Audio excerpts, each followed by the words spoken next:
Hari ini, kami akan membawa Anda masuk ke dalam sebuah kisah romantis yang penuh drama. Jadi, pastikan kalian tidak melewatkan cerita ini sampai selesai. Jika Anda suka dengan kisah-kisah penuh makna seperti ini, jangan lupa untuk like, komen, dan tentunya subscribe channel ini agar kalian tidak ketinggalan konten-konten menarik berikutnya. Selamat menonton, dan mari kita nikmati perjalanan cinta Sekar dan Raka bersama-sama. Di sebuah kampung terpencil di Indonesia, hiduplah seorang gadis bernama Sekar. Parasnya cantik dengan rambut hitam panjang yang tergerai, dan tatapannya selalu menenangkan siapapun yang melihatnya. Sekar tinggal sendirian di sebuah rumah kecil di pinggir desa setelah orang tuanya meninggal dunia. Meski demikian, ia adalah sosok yang mandiri, sering mengurus ladang kecil dan memintal kain tradisional yang ia jual di pasar. Kehidupan Sekar yang sederhana menarik perhatian banyak orang, termasuk Raka, seorang pemuda yang tinggal tak jauh dari sana. Raka adalah pria yang dikenal ramah, tetapi hatinya sudah lama terpikat pada Sekar. Ia sering mencari alasan untuk berbicara dengan Sekar, meskipun itu hanya sekadar menanyakan kabar atau meminjam alat tani.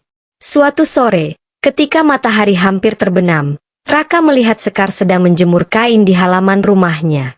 Dengan memberanikan diri, ia mendekat. "Selamat sore, Sekar," sapa Raka sambil tersenyum. "Sore, Raka. Ada yang bisa kubantu?" tanya Sekar sambil mengatur kain-kainnya. "Ah, sebenarnya tidak ada. Aku hanya lewat dan ingin menyapa," jawab Raka sedikit gugup. Sekar tersenyum. "Baiklah. Kalau begitu, terima kasih sudah menyapa." Melihat respon yang ramah, Raka mencoba berbicara lebih banyak. "Sekar, bagaimana kalau suatu hari aku membantumu di ladang? Sepertinya kau bekerja terlalu keras sendirian." Sekar tertawa kecil. "Aku sudah terbiasa, Raka. Tapi kalau kau ingin membantu, aku tak akan menolak." Hari-hari berlalu, dan Raka mulai sering membantu Sekar di ladang atau mengantar hasil panennya ke pasar. Kedekatan mereka semakin terlihat oleh warga desa, tetapi mereka tidak peduli. Keduanya merasa nyaman berbagi cerita dan bekerja bersama. Suatu malam, hujan deras mengguyur desa.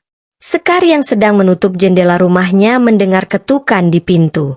Ketika dibuka, ia melihat Raka berdiri di sana, basah kuyup. "Raka, apa yang kau lakukan di sini malam-malam begini?" tanya Sekar terkejut. "Aku sedang dalam perjalanan pulang dari sawah, tapi hujan tiba-tiba turun deras. Rumahmu lebih dekat, jadi aku pikir aku bisa berteduh di sini sebentar," jawab Raka sambil menggigil. "Masuklah, kau akan sakit kalau terus di luar," kata Sekar sambil mempersilakannya masuk.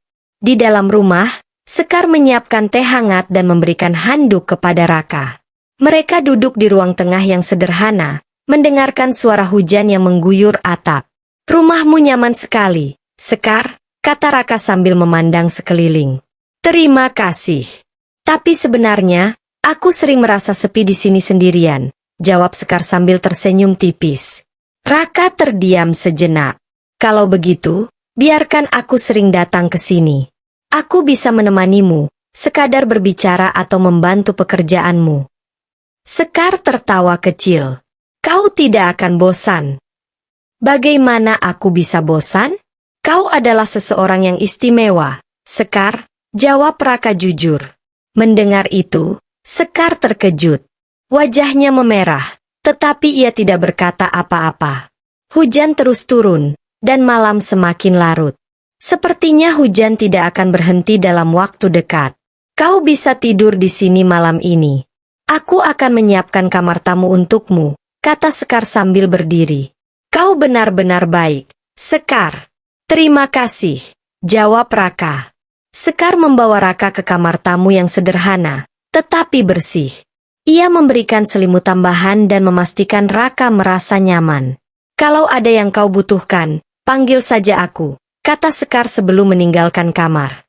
Namun, sebelum Sekar pergi, Raka memanggilnya. "Sekar, tunggu." "Ada apa?" Raka menatapnya sejenak sebelum berkata, "Aku ingin kau tahu, aku benar-benar mengagumimu. Bukan hanya karena kau cantik, tetapi karena kau adalah perempuan yang kuat dan baik hati.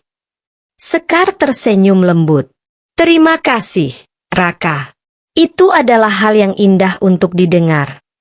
Malam itu, Raka tertidur dengan hati yang penuh harapan, sementara Sekar merasa ada sesuatu yang hangat tumbuh di hatinya.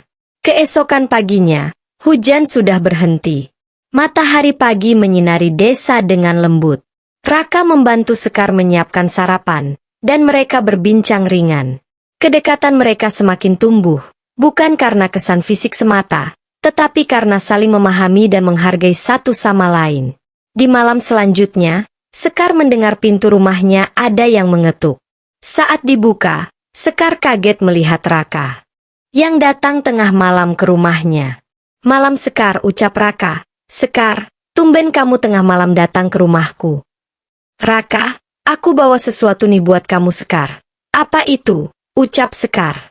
Raka membawa sebuah timun suri untuk diberikan kepada Sekar. Sekar, wah banyak sekali timun suri itu. Raka ternyata mengetahui bahwa Sekar sangat menyukai bau timun suri saat dia kecil. Sekar, dari mana kamu tahu kalau aku suka timun suri? Raka, ya, aku kan suka memperhatikanmu setiap hari.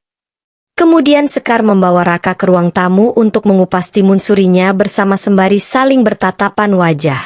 10 menit berlalu, Sekar terlihat pusing dan mual yang membuat dia akhirnya terbaring lemas tak berdaya. Raka, Sekar, kenapa kamu? Sini aku bantu ya. Kemudian Sekar digendongnya oleh Raka ke kamar. Saat Raka melihat Sekar terbaring lemas dengan keadaan setengah sadar, peluk aku Raka, ucap Sekar dengan suara yang lembut. Maksud kamu? Ucap Raka, kemudian Raka menuruti permintaan tersebut. Dengan keadaan Sekar yang masih setengah sadar, tiba-tiba tangan Sekar meraba-raba celana Raka. Apaan ini Sekar? Ucap Raka dengan suara penuh hasrat. Dengan keadaan suasana yang tegang, Sekar perlahan membuka pakaiannya dan mengajak Raka untuk bercocok tanam dengannya malam itu. Di suasana yang nyaman, Raka dengan spontan mengikuti ajakan bercocok tanam itu. 5 menit berlalu, Raka yang menikmati bercocok tanam itu. Aduh, bentar lagi keluar lagi nih, ucap Raka dengan nada rendah. Sedangkan Sekar masih merasakan nikmatnya bercocok tanam. Kemudian, Raka mendorong Sekar untuk menyelesaikan bercocok tanam itu, dikarenakan Raka sudah duluan logout. Dengan keadaan Sekar yang sudah tidak sadarkan diri, Raka dengan terburu-buru Raka menutupi badi Sekar dengan selimut. Dengan jalan perlahan-lahan, Raka membuka pintu rumah Sekar dengan sangat perlahan memastikan tidak ada orang yang memergokinya. Kemudian dia pulang ke rumahnya dengan kondisi gemeteran, sembari membayangi saat dia bercocok tanam bersama Sekar. Dia tidak menyangka bahwa Sekar mengajak dia bercocok tanam. Keesokan harinya, Raka terbangun dan langsung mengintip jendela kamarnya memperhatikan Sekar yang sedang melakukan aktivitas seperti biasanya. Kenapa Sekar terlihat ceria dan bahagia ya? Ucap Raka di dalam hatinya. Raka terlihat kaget melihat Sekar yang melakukan aktivitas seperti biasa. Kemudian Raka mencoba mendekati Sekar yang sedang menyiram tanaman. Raka, hai Sekar, kamu udah sehat? Sehat-sehat aja kok aku. Cuman waktu malam pusing sampai aku ketiduran. Kamu pulang duluan ya waktu malam, ucap Sekar. Iya aku pulang duluan, ucap Raka dengan ucapan terpatah-patah. Kok Sekar terlihat biasa aja ya, ucap Raka di dalam hatinya. Sekar terlihat seperti tadi malam tidak sadar dengan bercocok tanam mereka berdua. Part 1, cerita pun berakhir.